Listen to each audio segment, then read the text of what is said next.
Drama serial سیانی میں آج کی ایپیسوڈ میں بختیار حلیمہ کے پاس آتا ہے اور اسے کہتا ہے کہ مجھے سمجھ نہیں آتا اجالا کب تک یہاں پر رہے گی۔ حلیمہ کہتی ہے کہ آپ کو اس کے یہاں پر رہنے سے کیا مسئلہ ہے، جس پہ وہ کہتا ہے کہ اسے کہو کہ اگر اسے کوئی لڑکا پسند ہے تو بتا دے، ہم اس کی شادی کروا دیتے ہیں، وہ جوان ہے، ابھی اس کی شادی ہو سکتی ہے، کل کو اس کا کون سہارا بنے گا۔ انسان وہ اکیلی اور کبھی بھی زندگی نہیں گزار سکتی، اس کو کسی نہ کسی سہارے کی ضرورت ہوتی ہے، تم اس سے بات کرو۔ حلیمہ خاموش ہو جاتی ہے اور پھر اس کو اپنی بہن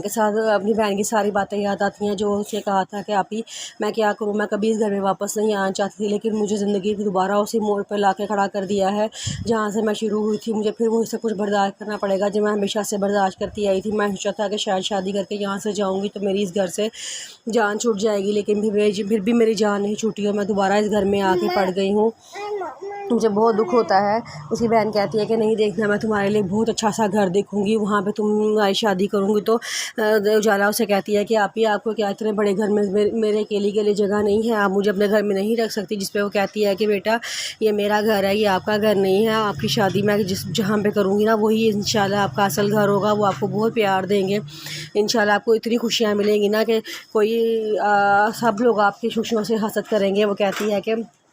آپ ہی نہیں، مجھے اب کہیں نہیں جانا، مجھے اب آپ کے گھر میں ہی رہنا ہے، آپ کے پاس، میں اپنا خود نوکری کر کے خود اپنا گزارا کر لوں گی۔ حلیمہ کہتی ہے کہ پتہ نہیں تمہیں کب سمجھ آئے گی۔ پھر اس کو دوبارہ ایک اور سین یاد آتا ہے جب اس میں اجالا کو کہہ رہی تھی کہ اجالا کہتی ہے آپ ہی میں سمجھ نہیں آتا زندگی میرے ساتھ اتنا برا کیوں کر رہی ہے، میرے ساتھ ہمیشہ سے ہی غلط ہوتا آیا ہے، میں اتنا کچھ برداشت کیا ہے کہ مجھے لگتا ہے کہ جیسے میں پتھر کی ہو گئی ہوں اور مجھ پہ کوئی چیز اثر ہی نہیں کرتی۔ وہ ساری باتیں اس کے ذہن میں آتی ہیں تو وہ رونا شروع ہو جاتی ہے۔ پھر اس کے بعد بختیار اجالا کے پاس جاتا ہے اور کہتا ہے کہ اگر تمہیں کوئی لڑکا پسند ہے تو بتا دو، ہم تمہاری وہاں شادی کروا دیں گے۔ اجالا کہتی ہے کہ نہیں بھائی، مجھے کوئی لڑکا نہیں پسند اور میں شادی نہیں کرنا چاہتی۔ بختیار کہتا ہے کہ ایسے تو ساری زندگی نہیں گزرتی، محلے والے بھی ہمیں باتیں بنائیں گے کہ جوان لڑکی کو گھر میں بٹھا کے رکھا ہوا ہے، اس کی کہیں شادی کر دیں۔ وہ کہتی ہے کہ محلے والوں کو تو باتیں بنانے کی عادت ہے، ان کو تو موقع چاہیے کہ وہ باتیں بنائیں، لیکن میں نے کہیں شادی نہیں کرنی۔ بختیار کہتا ہے کہ تمہاری بہن نے تمہاری میڈم کا بھی ذکر کیا تھا، وہ بھی اچھے لوگ لگ رہے ہیں، تم وہاں شادی کر لو۔ اجالا کہتے ہیں کہ بھائی میں نے کہہ دیا نا، میں نے اب شادی نہیں کرنی تو نہیں کرنی، زندگی نے میرے ساتھ بہت برا کیا ہے اور اب میں دوبارہ زندگی کو موقع نہیں دوں گی کہ وہ میرے ساتھ دوبارہ برا کرے۔ بختیار مایوس ہو کے وہاں سے چلا جاتا ہے۔ زہیب اور نوال کے گھر میں بہت ہی خوبصورت بیٹی ہوتی ہے، وہ اپنی ماما کو فون کر کے زرباب اور زہیب دکھاتا ہے کہ یہ دیکھیں ماما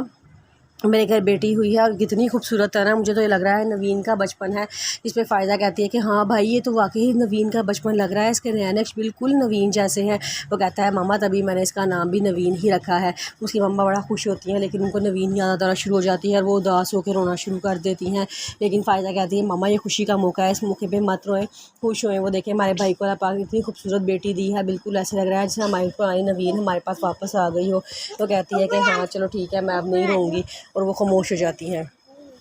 اجالا جب جاب سے واپس آتی ہے تو حلیمہ چائے بنا کے اس کے پاس آ کے بیٹھتی ہے اور کہتی ہے کہ تمہارے بھائی نے مجھے ایسے کہا تھا، جس پہ اجالا بتاتی ہے کہ ہاں بھائی آپ ہی میرے پاس بھی بھائی آئے تھے، انہوں نے مجھے ایسے کہا تھا، آپ انہیں ایک بات صاف صاف کہہ دیں میں اب شادی نہیں کرنا چاہتی اور اب مجھے شادی کے لیے وہ فورس نہ کریں۔